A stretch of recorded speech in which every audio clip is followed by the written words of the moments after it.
Assalamualaikum warahmatullahi wabarakatuh. Alhamdulillah, asyhadu an la ilaha illallah wa asyhadu anna Muhammadar Rasulullah sallallahu alaihi wasallam wa ala alihi wa ashabihi amma ba'd. Sama'il Muhammadiyah, nomor hadis 12. A'udzu billahi minasyaitonir rajim. Bismillahirrahmanirrahim. Haddatsana Abu Dawud Al-Musaqifi, namanya adalah Sulaiman ibnu Salmin. Haddatsana An-Nadru ibnu Sumailin an Sholihi bani Abil Ahdor an ibni Syihab an Abi Salamah an Abi Hurairah. Qala, berkata sopo Abu Hurairah, karena ada sopo Rasulullah sallallahu alaihi wasallam iku abyadho, putih putih, nama seakan-akan sejatinya sigo diciptakan, dibentuk, diciptakan maksudnya, sopo Rasul min fiddatin, dari perak. Jadi Rasulullah itu kulitnya putih, seolah-olah beliau itu diciptakan dari perak. Itu seolah-olah saja, jadi bukan kok betul tercipta dari perak, itu ya enggak. Rojila Sa'ri, yang bergelombang rambutnya, yang bergelombang rambutnya. Haddatsana Qutaibatu benu Sa'id. Qala, berkata sopo Qutaibah,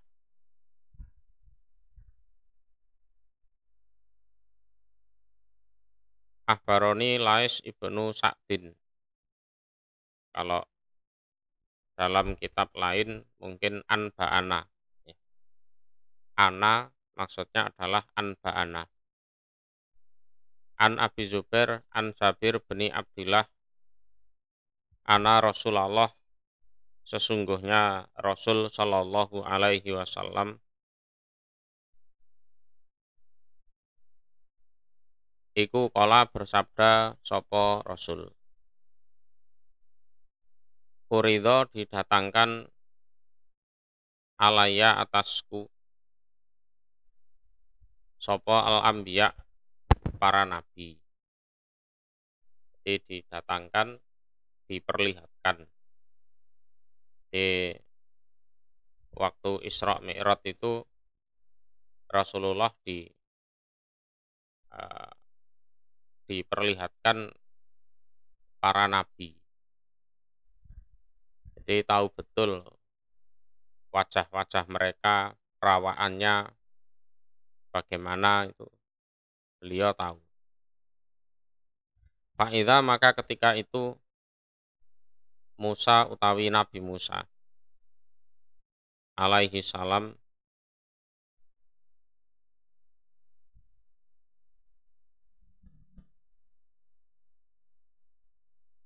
iku dorbun. Dorbun itu kurus, kurus, langsing. Minar rijal, dari para lelaki. Jadi kalau dibandingkan dengan umumnya orang, Nabi Musa itu ya termasuk kurus, jadi kurus, langsing. Ka'anahu, seakan-akan sesungguhnya Musa iku min rijali Sanu'ah, dari para lelaki Sanu'ah.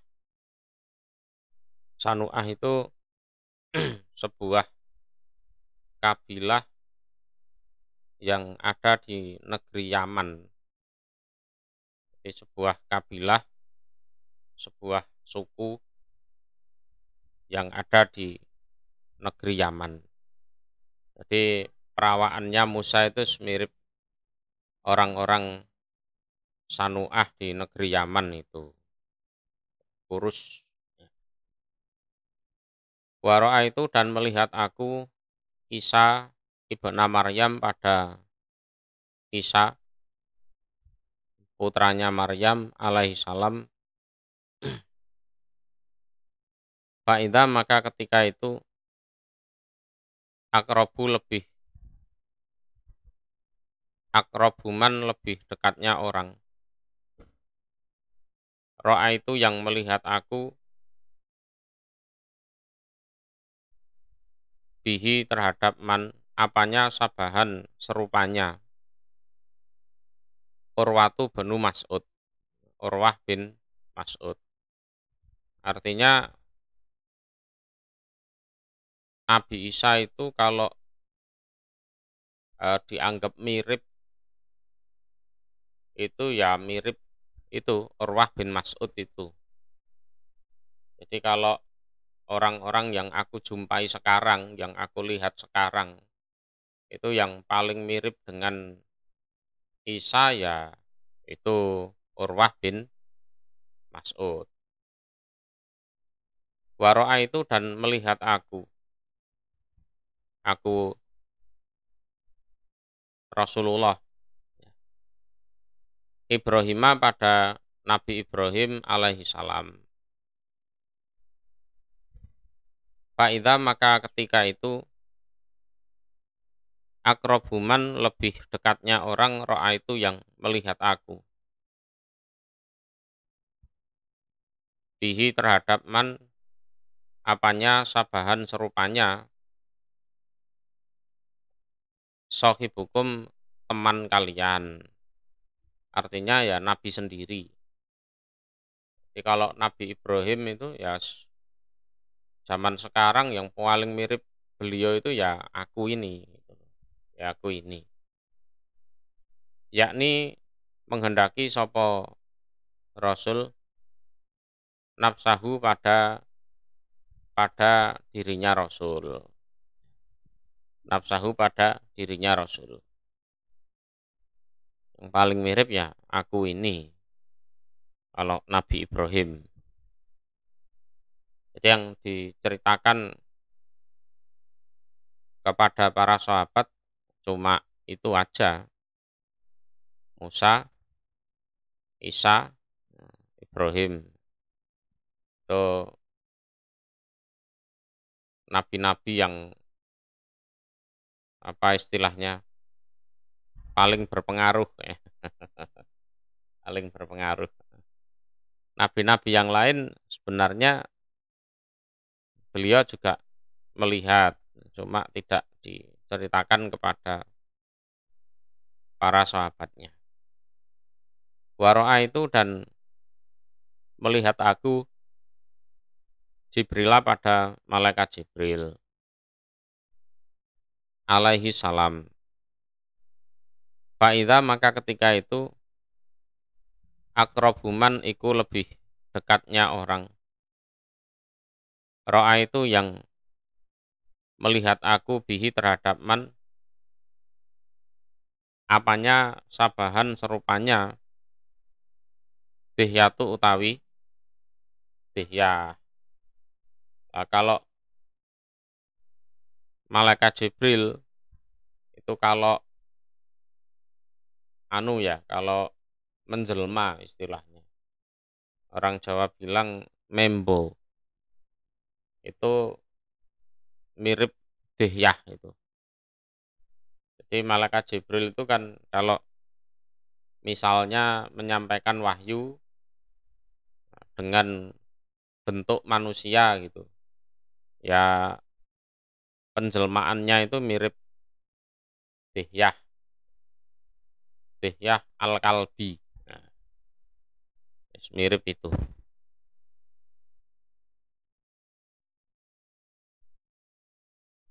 Kata sana Sufyan ibnu Waqi' wa Muhammad bin Basar al makna utawi maknanya hadis iku wahidun satu.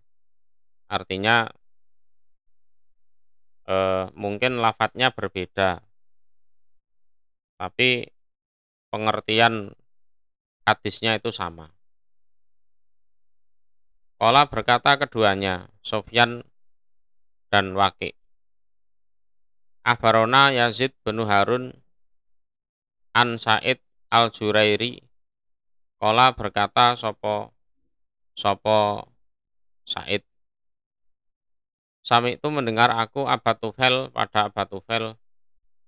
Yakulu berkata dia Aba Tufel. Ro'a itu melihat aku an-Nabiya pada Nabi Sallallahu Alaihi Wasallam. Wama bakia dan tidak tersisa. Ala wajhil ard di atas permukaan bumi. Sopo ahadun seorang pun ro'ahu yang melihat sopo ahad hu pada Nabi goiri yang selain aku. Jadi di muka bumi ini semuanya yang pernah melihat Rasulullah itu sudah mati semua. Yang tersisa cuma aku.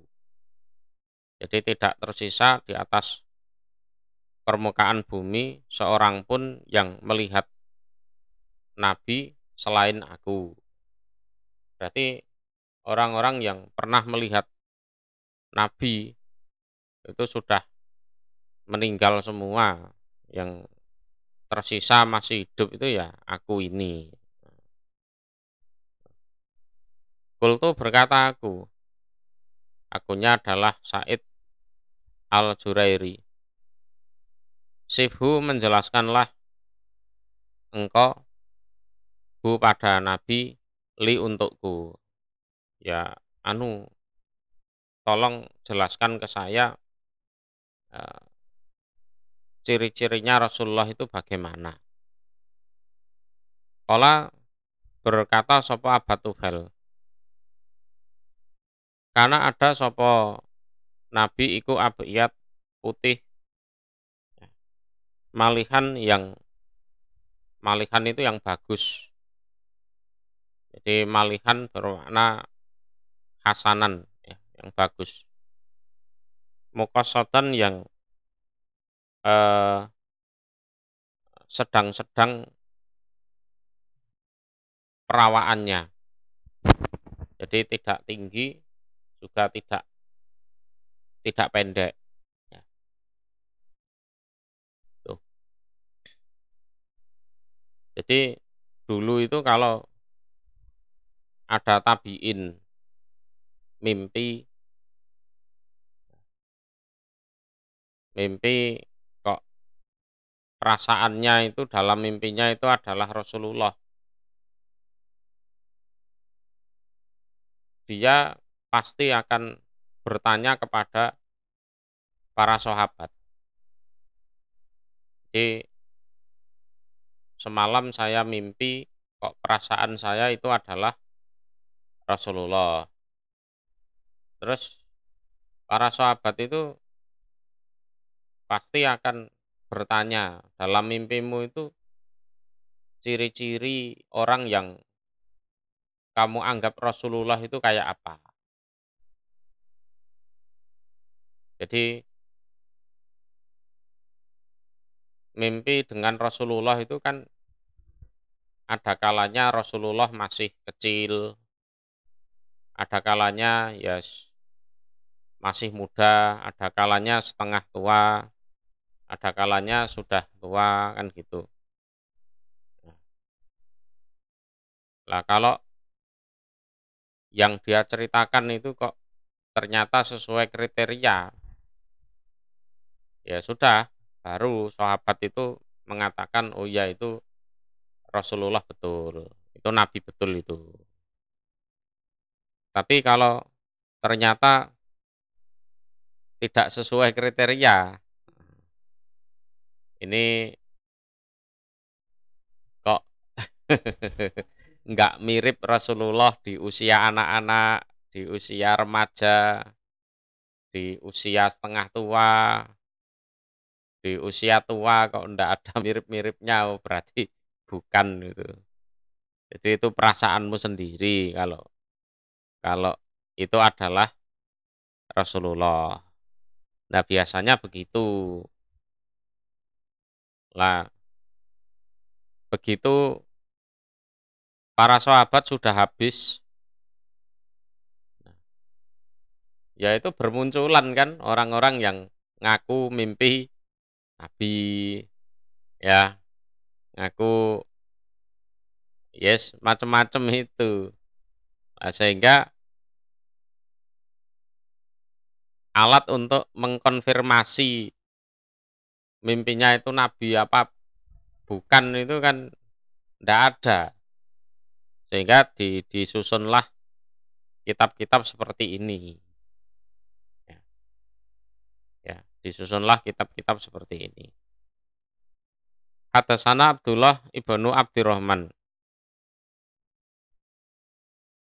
Anba'ana Ibrahim ibnul Mungzir Al-Khizami. Anba'ana Abdul Aziz ibnu Sabit Az-Zuhri. Hadasani Ismail ibnu Ibrahim ibni Akhi Musa ibni Uqbah. Jadi anaknya saudaranya Musa bin Uqbah. An Musa ibni Uqbah. An Quraibin an ibni Abbas sekolah berkata sopo ibnu Abbas. Karena ada sopo Rasulullah Sallallahu Alaihi Wasallam iku aflahat thaniyataini sejajar dua giginya. Artinya bukan kok dua gigi, seluruh giginya. Jadi tumbuhnya itu serasi. Ya. Gigi-giginya itu tumbuhnya serasi. Kan ada orang itu giginya tumbuhnya itu apa? Morat mahrit gitu. Jadi enggak serasi. Jadi saling berdempetan kan ada. Jadi nek mangap ngono kan ya, untune gak roto iki. Ya sehat, giginya sehat, cuma ndak rata kan gitu. Banyak orang model seperti itu. Kalau Rasulullah giginya itu tumbuhnya serasi. Idza takalama ketika berbicara sapa Rasul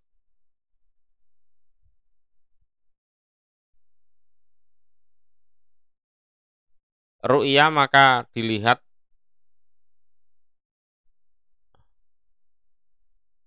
apa kanuri seperti cahaya. Yakhruju yang keluar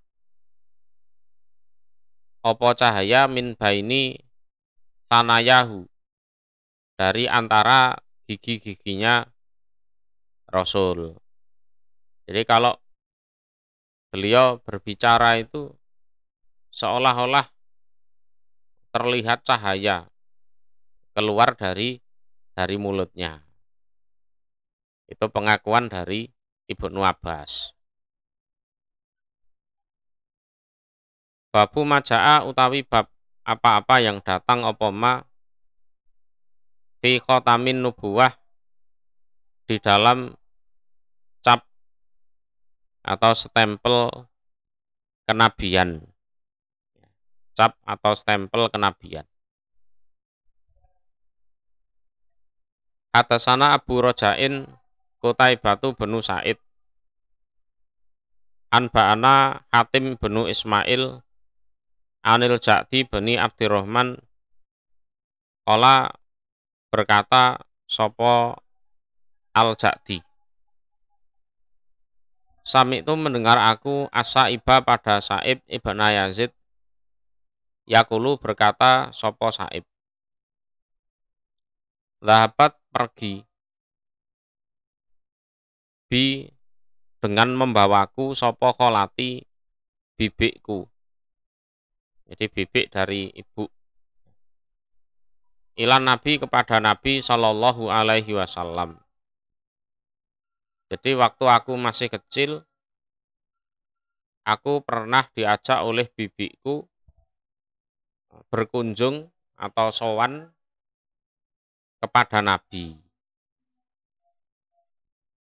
Fakolat maka berkata sopo bibik, ya Rasulullah, wahai utusan Allah.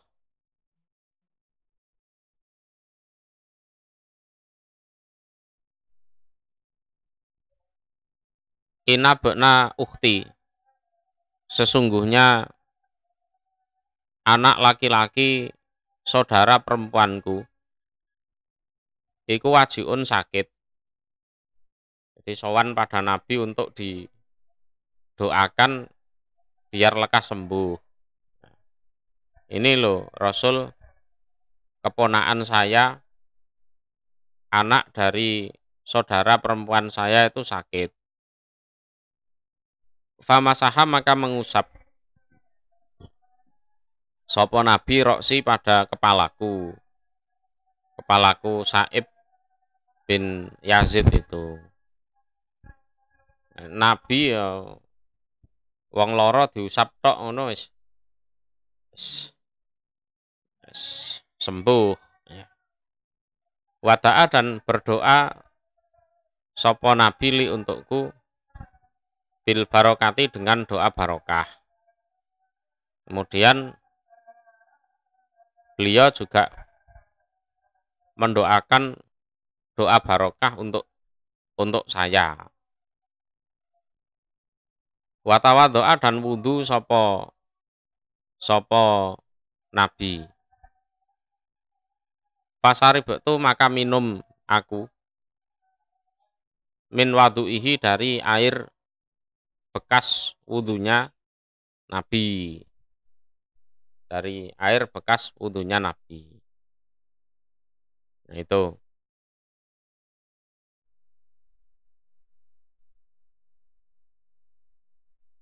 Jadi air bekas wudhunya itu tak minum. Dan ya sembuh.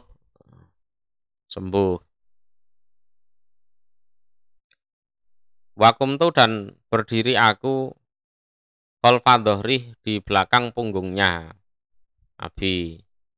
Yang namanya anak kecil, umur 5 tahun atau 6 tahun gitu. Main-main di belakang punggungnya Nabi. Panador itu maka melihat aku ilal khotam pada cap atau stempel. Stempelnya itu ya wujudnya seperti benjolan di kulit itu. Baina katifaihi di antara dua tulang belikatnya Rasul. Fa'idha maka ketika itu huwa utawi khotam iku mislu ziril hajalati seperti ziril hajalah itu kancing selambu kamar ya. Kancing selambu kamar. Jadi kalau kancing baju kan kecil, ini kancing selambu kamar itu besar ya, besar. Atau ada juga yang memaknai mislu ziril hajalah itu telur burung hajalah. Ya, telur burung hajalah. Burung hajalah itu ya semacam semacam gagak ya. Ya bukan gagak itu ya bukan. Ya semacam atau sejenis burung gagak. Itu menurut Sa'ib bin Yazid. Jadi ada benjolan di antara dua tulang belikat. Dan semua nabi punya stempel atau cap kenabian yang seperti itu. Kata sana Sa'id bin Yakub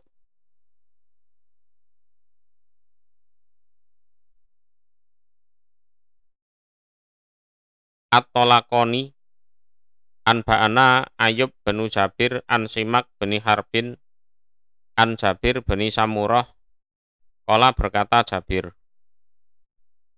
Ro'a itu melihat aku al-khotam pada cap kenabian. Baina katifai Rasulillah, di antara dua tulang belikatnya Rasul Shallallahu Alaihi Wasallam. Gutatan benjolan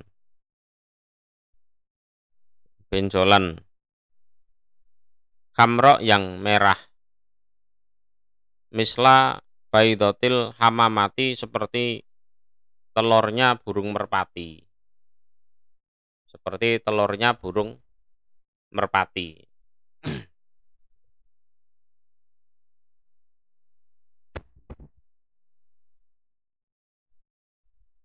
besarnya itu seperti burung merpati. Kalau telurnya merpati kan putih warnanya. Hadasana Abu Mus'abin al-Madani an Ba'ana Yusuf binul Majisun an abihi, dari bapaknya Yusuf yaitu Majisun, an Asim bin Umar bin Qatadah an jaddatihi, dari neneknya yaitu Rumaitsah, namanya adalah Rumaitsah. Qolat, berkata sopo nenek,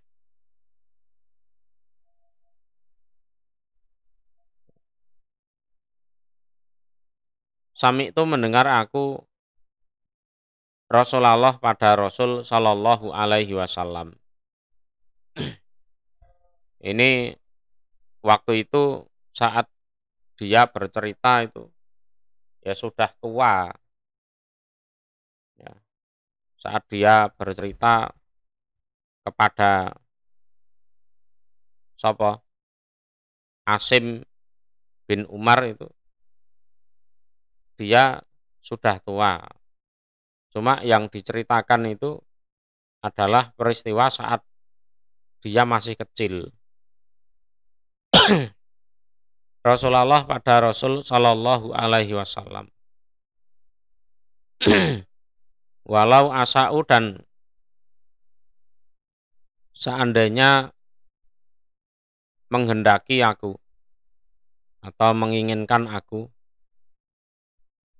an uqabila, jika mencium aku, al-khotam pada cap kenabian,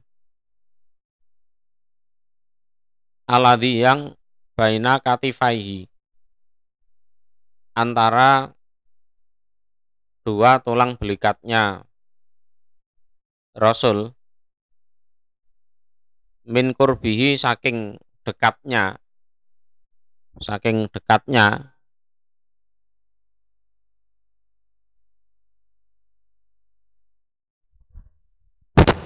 jawabnya la fa'altu, niscaya mengerjakan aku. Bisa saja itu.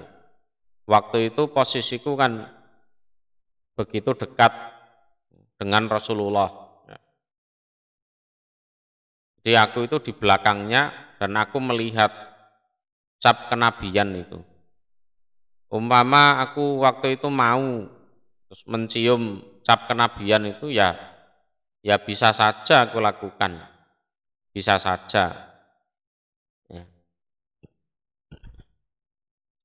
Yaqulu, bersabda sapa Rasul, li Sa'di bin Mu'ad kepada Sa'ad bin Mu'ad.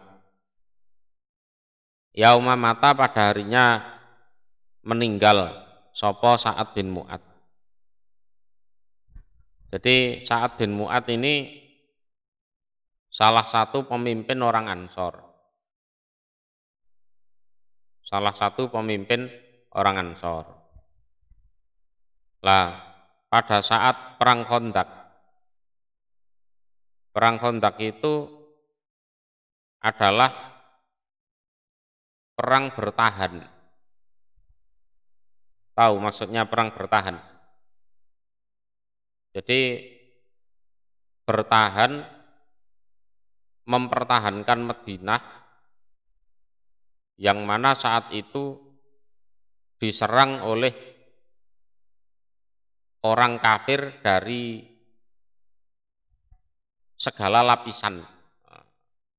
Jadi orang kafir Mekah, orang kafir di sekitar Mekah, wis pokoknya kabeh wong kafir gabung untuk jadi satu nyerang Madinah.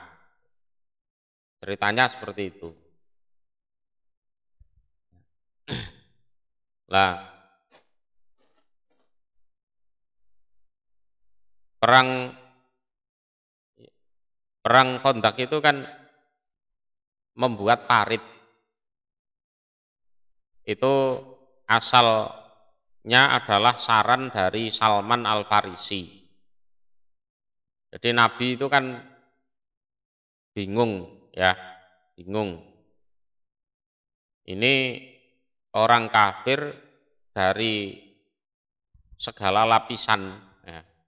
Ini gabung jadi satu untuk nyerang Madinah. Maka perang Khandaq itu juga disebut perang Ahzab. Diabadikan di Al-Qur'an kan, ada surat Al-Ahzab. Ahzab itu blok-blok orang kafir. Jadi bala-bala tentara orang kafir itu jadi satu nyerang Madinah. Lah, Madinah itu katakan ada 4 penjuru ya. 4 penjuru, ada timur, barat, utara, selatan gitu kan. Ya. Salah satu penjuru itu ada bentengnya Yahudi. Ya, bentengnya Yahudi. Orang kafir luar Madinah enggak mungkin lewat situ kan gitu kan. Kalau arah satunya lagi itu adalah tanah perbukitan. Tanah aliyah namanya. Tanah perbukitan itu yes, kebun-kebun kurma macam-macam itu termasuk kurma ajwa kan ditanam di situ. Kalau sisi yang satunya lagi itu jauh, ya, jauh. Lah tinggal satu sisi ini yang mana datarannya itu rata. Ini kalau orang kafir masuk dalam jumlah besar, wah ya jebol, ya kan? Jebol. Akhirnya Salman punya usul dibikin parit saja dari arah sana sampai ke sana, parit ya besar, yang mana ukurannya kuda itu kalau melompat jatuh ke situ, ya jatuh ke situ, ya. Lah nanti di dalam parit itu mungkin ya dikasih benda-benda tajam atau apa, biar kalau orang kafir nekat lompat ya wis karuan mati pisan ning kono kan gitu kan. Setelah dibikin selesai, nah, orang kafir datang betul, ya terhambat oleh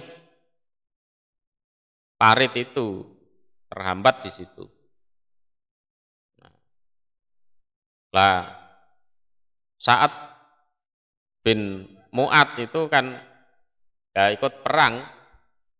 Ya di sini misalnya bloknya orang kafir, nah ini parit, terus sana bloknya orang iman, ya jaga. Lah ada orang kafir itu melemparkan apa?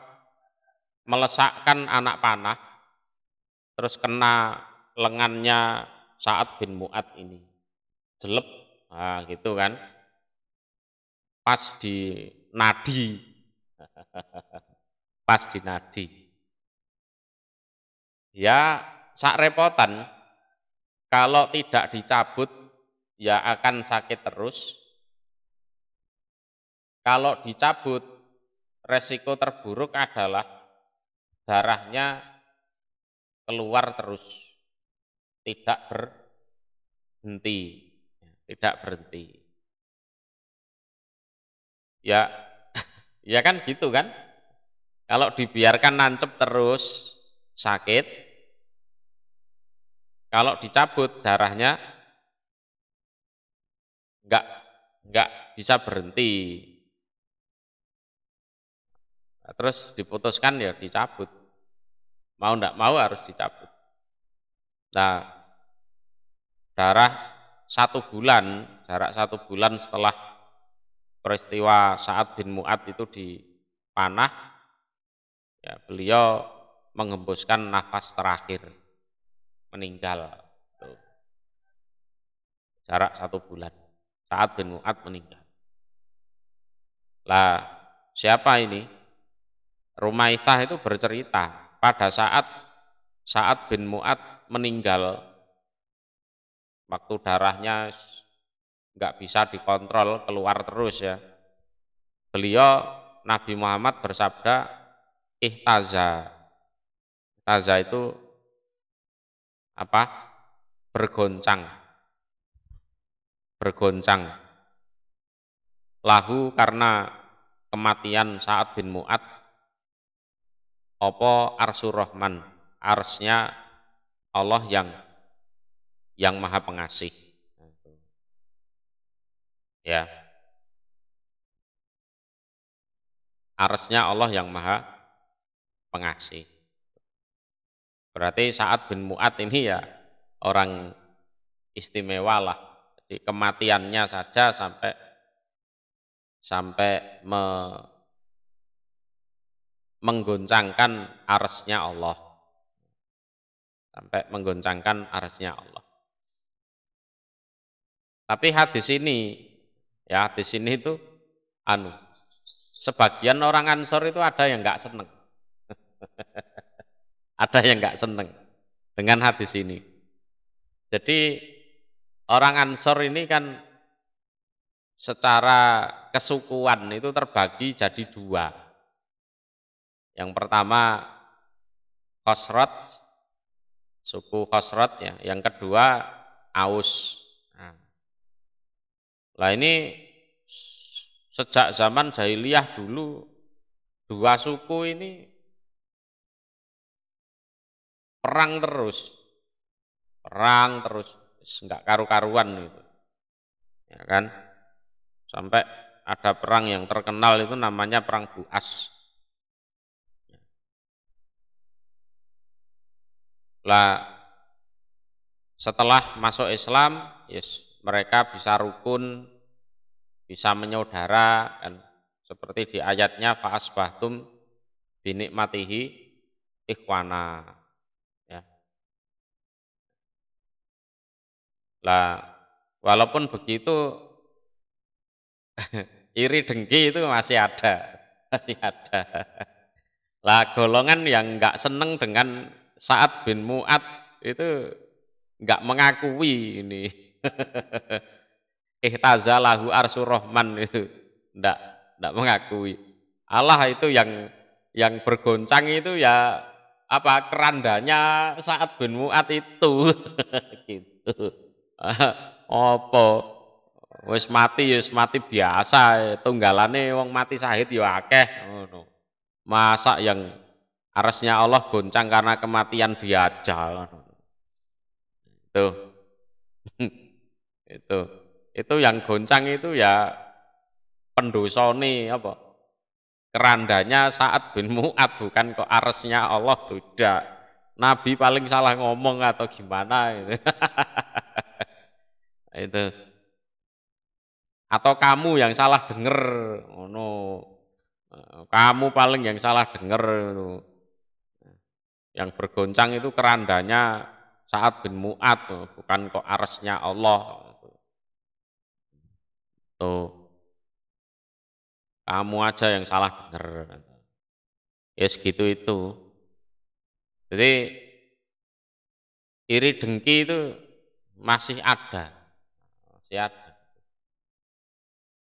Ya, sesama orang Ansor, terutama Aus dan Khosrot itu memang permusuhannya lama. Lah Sa'ad bin Mu'ad itu salah satu pimpinan dari salah satu suku itu. Kalau salah satu suku dipuji, satunya kok enggak, lah itu biasanya ada ada rasa cemburu. Ada rasa cemburu. Ya lumrah. Bukan kok terus mereka jadi kafir ya ndak gitu. Wis kaya wong lanang bojone loro ngono. Sing siji rodok diperlakukan istimewa, sing sitoke gondok ngono kuwi. Sitoke gondok.